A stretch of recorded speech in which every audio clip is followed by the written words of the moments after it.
Hello guys, welcome to our channel. இன்றைக்கி நம்ம எதை பற்றி பார்க்க போகிறோம் அப்படின்னா, எக்ஸாம் ப்ரிப்ரேஷன் ஸ்டார்ட் பண்ணும்போது என்ன படிக்கணும், எப்படி படிக்கணும் அப்படின்றத பற்றி தான் நம்ம எல்லோரும் யோசிப்போம். ஆனால் ஆரம்பத்திலேயே எனக்கு இதெல்லாம் தெரிஞ்சிருந்தா இன்னும் ஈஸியாக இருந்திருக்கும் அப்படின்னு சில விஷயம்லாம் இருக்குல்ல, அதை பற்றி இந்த வீடியோவில் பார்க்கலாம். ஃபஸ்ட்டு திங், மோட்டிவேஷன் மட்டும் பத்தாது. இனிஷியலி மோட்டிவேஷன் இருந்தால் தான் நிறைய படிக்கலான்னு நம்மலாம் நினைப்போம். பட் இன் ரியாலிட்டியில் சில நாட்களில் மோட்டிவேஷன் நமக்கு இருக்கும், ஆனால் சில நாட்களில் இருக்காது. அதனால ரொட்டீன் ப்ளஸ் கன்சிஸ்டன்சி ரெண்டுமே முக்கியம். ஒரு நாள் 3 hours படிச்சுட்டு அடுத்த நாள் கம்ப்ளீட்லி விடுறதை விட தினமும் கொஞ்சம் படிக்கிறது எவ்வளோ பெட்டர். ஸோ அதனால் மோட்டிவேஷன் மட்டும் வச்சுக்கிட்டு நம்ம ஸ்டார்ட் பண்ணுறதுல எந்த ப்ராக்ரஸும் கிடையாது. நம்ம கன்சிஸ்டன்சியோடு மெயின்டைன் பண்ணணும். செகண்ட் திங், எல்லாத்தையுமே ஒரே நேரத்தில் படிக்கக்கூடாது. எக்ஸாம் ப்ரிப்பரேஷன் ஆரம்பிக்கும் போது சிலபஸ் பார்த்த உடனே எல்லா சப்ஜெக்டும் ஈஸியாக தானே இருக்குது, நம்ம ஒரே நேரத்தில் ஸ்டார்ட் பண்ணலாம் அப்படின்ற ஐடியா நமக்குள்ளே இருக்கும். ஆனால் முதல்ல நம்ம சிலபஸை டிவைட் பண்ணிக்கணும். அதுக்கப்புறமா சப்ஜெக்ட்ஸை பிரித்து வச்சுக்கணும். அதுக்கப்புறம் ஒரு ரியலிஸ்டிக்கான பிளான் போடணும். ஏன்னா ஈச் மெம்பர்ஸ்க்கு ஒவ்வொரு டைமிங்ஸ் படிக்கிறதுக்கு தோணும். அதுக்கான பிளானை நம்மளே போட்டுக்கணும். தென் ஒரு டாபிக் முடித்ததுக்கு அப்புறமா தான் அடுத்த டாப்பிக்கு போகணும். எடுத்த உடனே நம்ம நிறைய டாபிக் ஃபினிஷ் பண்ணிட்டா நம்ம எல்லாமே மைண்டில் இருக்கும் அப்படின்றதெல்லாம் கிடையாது. நிறைய படிக்கிறது முக்கியமே இல்லை, படித்ததை எவ்வளோக்கு எவ்வளோ புரிஞ்சிக்கிட்டு நம்ம மைண்டில் வச்சுக்கிறோன்றது தானே முக்கியம். அப்போ தானே நமக்கு எக்ஸாமில் அது ரிமெம்பர் ஆகும். அதனால் இந்த ஸ்டெப்புமே ரொம்ப முக்கியம்.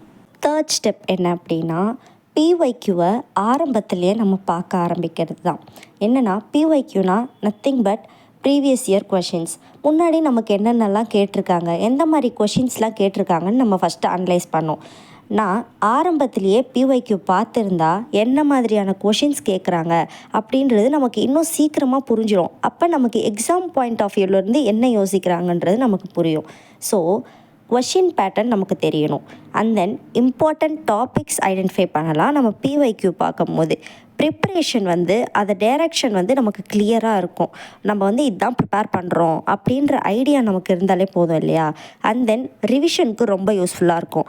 இப்போ நம்ம ஒரு டாபிக் முடிச்சுட்டு அந்த டாபிக் ரிலேட்டடான பிஒய்க்யூ பார்க்கும்போது, ஓ இந்த சப்ஜெக்ட்லேருந்து இந்த மாதிரி கொஷின்ஸ் தான் நமக்கு கேட்குறாங்க அப்படின்ற ஐடியா நமக்குள்ளே இருக்கும்ல.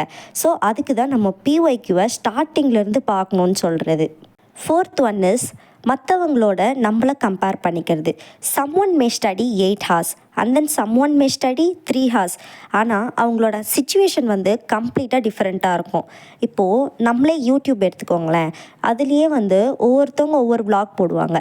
ஸ்டடி விளாக்ஸே சொல்கிறேன். இப்போ ஒருத்தவங்க 12 hours படிப்பாங்க, ஒருத்தவங்க 20 hours, ஒவ்வொருத்தவங்க 24 hours படிச்சுட்டு இருக்கிற மாதிரி லைவ்லாம் போடுவாங்க.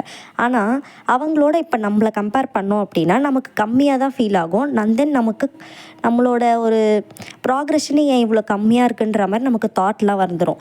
ஆனால் அந்த மாதிரி இருக்கக்கூடாது. இப்போ அவங்களே எடுத்துக்கிட்டிங்கன்னா அவங்கள குத்தம் சொல்கிறதா இல்லை. இப்போது 24 hours படிக்கிறாங்க அப்படின்னா நெக்ஸ்ட் டே அவங்களுக்கு கண்டிப்பாக ரெஸ்ட் வேணும். அந்த நெக்ஸ்ட் டே ஃபுல்லாக அவங்க கண்டிப்பாக அது ஸ்டாப் ஆகிருக்கும் அவங்களோட ப்ராக்ரஸ். ஸோ நமக்கேற்ற டைம் எதுன்னு நமக்கு தான் தெரியும். அதுக்கேற்ற மாதிரி நம்ம படிக்கணும்.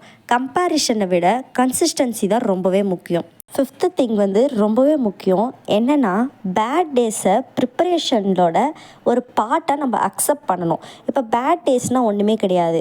இப்போ நான் சொன்ன மாதிரி ஒவ்வொரு நாளுமே நமக்கு ஒவ்வொரு ப்ராக்ரஸ் இருக்கும்ல. அது ஒரு நாள் ஹையாக இருக்கும், ஒரு நாள் நம்ம எதுவுமே நம்மளால் பண்ண முடியாத அளவுக்கு நம்ம ஹெல்த் ஸ்பாயில் ஆகிருக்கலாம். இல்லைனா சம் ஃபங்க்ஷன்ஸ் நமக்கு நிறைய சுச்சுவேஷன்ஸ் வரும்ல. அந்த டேஸை கூட நம்ம ப்ரிப்பரேஷனாக நம்ம கவுண்ட் பண்ணிக்கணும். ஏன்னா நமக்கு எல்லா நாளுமே ஒரே மாதிரி இருக்காது. Some days tired, some days நம்ம ரொம்ப டிஸ்ட்ராக்டடாக ஃபீல் பண்ணுவோம். அண்ட் தென் கொஞ்ச நாள் ரொம்ப கம்மியாகவே படிச்சிருப்போம். அன்எக்ஸ்பெக்டட் ஒர்க்ஸ் இருக்கும். இந்த படிக்கிறதுக்கே ஒரு மூட் செட் ஆகாமல் இருந்திருக்கலாம். ஆனால் ஒரு பேட் டே வந்ததுனால ப்ரிப்பரேஷனை நம்ம விட்டுறவே கூடாது. நெக்ஸ்ட் டே மீண்டுமே அதை நம்ம ஸ்டார்ட் பண்ணாலே நமக்கு போதும். அப்போ தான் நம்ம ஒரு ப்ராக்ரெஷனில் இருக்கோம், அப்போ தான் நம்ம ஒரு ப்ரிப்பேர் பண்ணுறோம். பர்ஃபெக்ட் ப்ரிப்ரேஷன் அப்படின்றது எதுவுமே கிடையாது. தினமும் கொஞ்சம் கொஞ்சமாக நம்ம எவ்வளோ இம்ப்ரூவ் ஆகுறோம் அதுதான் ப்ரிப்ரேஷனுக்கு ரொம்பவே முக்கியம். இந்த 5 விஷயங்களும் எனக்கு ஆரம்பத்திலே தெரிஞ்சிருந்தது அப்படின்னா என்னோடய ப்ரிப்ரேஷன் இன்னும் கொஞ்சம் கிளியராக பெட்டராக இருந்திருக்கும். அதனால் நீங்கள் இப்போ தான் ப்ரிப்பரேஷன் ஸ்டார்ட் பண்ணுறீங்க, இல்லை ஆல்ரெடி ஸ்டார்ட் பண்ணியிருந்தா கூட ஓகே, இந்த மிஸ்டேக்ஸை அவாய்ட் பண்ணி உங்களோட ஓன் பேஸில் நீங்கள் ப்ரிப்பேர் பண்ணுங்கள். நம்ம ப்ரிப்பரேஷன் ஸ்லோவாக இருந்தாலும் பரவாயில்ல, ஸ்டாப் ஆகாமல் இருந்தாலே போதும். You can definitely achieve success in your life. And then இவ்வளோ பேஷன்ஸாக என்னோடய வீடியோ பார்த்ததுக்கு ரொம்பவே தேங்க்ஸ். எல்லாருக்கும் ரொம்ப நன்றி.